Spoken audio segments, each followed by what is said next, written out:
متابعينا الكرام، السلام عليكم. معكم عبدو. هاد الايامات شايعه القصه ديال الياس العماري مع سكيزوفرين، وطرحوا مجموعه ديال السيناريوهات. من ضمن هاد السيناريوهات الياس العماري يحاكم سكيزوفرين ويدخلوا للحبس. وقبل ما ندخل في الموضوع غادي نبداو بالمعطيات. عندنا مواطن مغربي ملقب بسكيزوفرين انتقد في برنامج ساخر رئيس حزب الاصاله والمعاصره الياس العماري. الياس العماري ما تقبلش هاد الهضره وضاقت به وما تحملهاش، وما لقاش منين يدوز للسكيزوفرين، لجأ للقضاء وقدم به دعوة. الياس العماري اللي هو رئيس حزب تراكتور او الاصاله والمعاصره، اللي الحزب ديالو زقل الربحه في الانتخابات وكان عشويه وكان غادي يفوز بالانتخابات.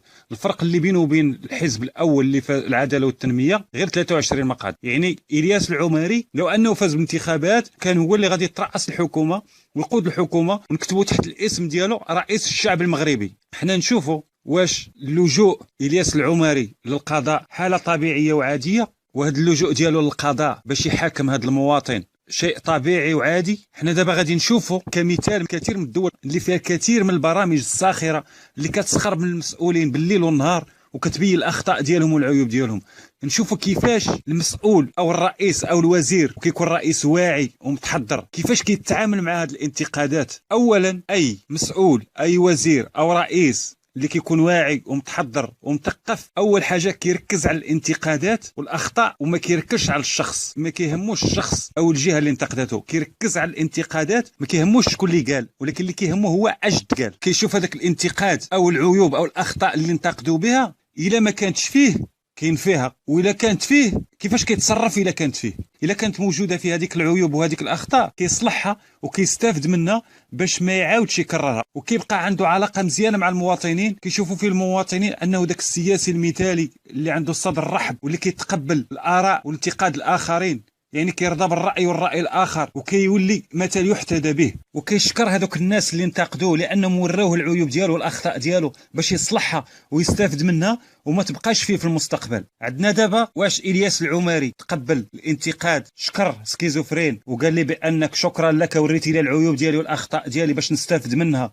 وما نعاودش نكررها مره اخرى وما تبقاش فيا، ورحم الله امرؤا اهدى الي عيوبي. لا، ما شكروش، رفع دعوه ضده. وقبل ما يكون البرنامج هدده، قبل ما يدار البرنامج ارسل رساله ديال التهديد لسكيزوفرين وقال لي بانك الا درتي البرنامج غادي نقتلوك وغادي نصيفطوك للروضه في صندوق. هدد بالقتل. يعني رئيس الحزب اللي كان غادي يولي هو رئيس الحكومه المغربيه اللي كتمثل الشعب المغربي، يعني رئيس الشعب المغربي اللي غادي في الدوله غادي نقولوا هذا هو الرئيس ديالنا، كيرسل رساله ديال التهديد ماشي بالحبس، بالقتل. وحنا عندنا شكون هما الناس اللي كيهدوا بالقتل؟ هما القتاله. يعني استعمل معاه السياسه ديال السلطه ديال المخزن والتجبر والتسلط اللي كيتعناو بالقوه وكيحقروا وكيحتقروا المواطنين. وحتى كثير من الموظفين اللي حطوا يديهم على ملفات كبيره ديال الريوسه الكبار ديال تجار المخدرات والفساد، وملي بغاو يبداو في المحاربه ديالهم لقاو بانه مافيا كتحاربهم كدير لهم العصافر الرويضه وواقفه قدامهم. وملي بحثوا اكتشفوا بان هذه المافيا كيقودها الياس العماري ومع المخزن والمخابرات اللي بتزوهم، ومنهم كاع اللي جراو عليه من الخدمه وفقد المنصب ديالو ودفع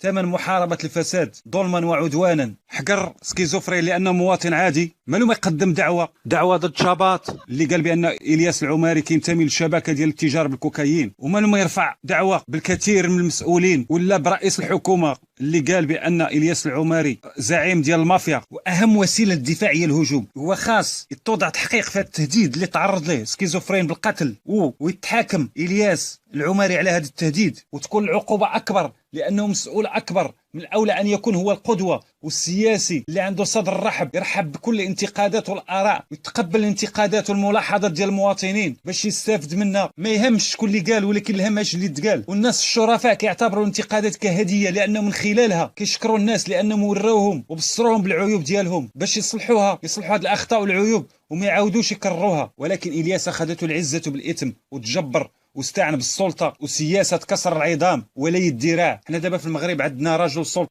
مستعين بالسلطه والمخزن ومواطن كيبدي الراي ديالو. الا تمت هذه المحاكمه فعلا، الا قعدات هذه المحاكمه تتمات تحاكم كم على سكيزوفرين بالحبس، في هذه الحاله المواطنين ما غاديش يسكتوا، لان حريه التعبير وابداء الراي غادي نكفنوها ونصليو عليها صلاه الجنازه ونقولوا ما بقات لا حريه لا تعبير، وتولي الكلمه العليا المتسلطين اللي كيتعنوا بالسلطه، ويولي اي واحد يبغي يقول الراي ديالو واللي يقول كلمه حق يتسلطوا عليه ويدخلوه للحبس ويخلى المجال المتسلطين ويديروا كما بغاو. وكلمه اخيره، ما تنساوش تشاركوا معنا وتابونيو معنا في القناه عبدو ان امك باش تشجعونا وتأيدونا معنويا باش نزيدوا ونستمروا في التوعيه وفي التذكير، ونتمنى توصل الرساله ديالي، والسلام عليكم.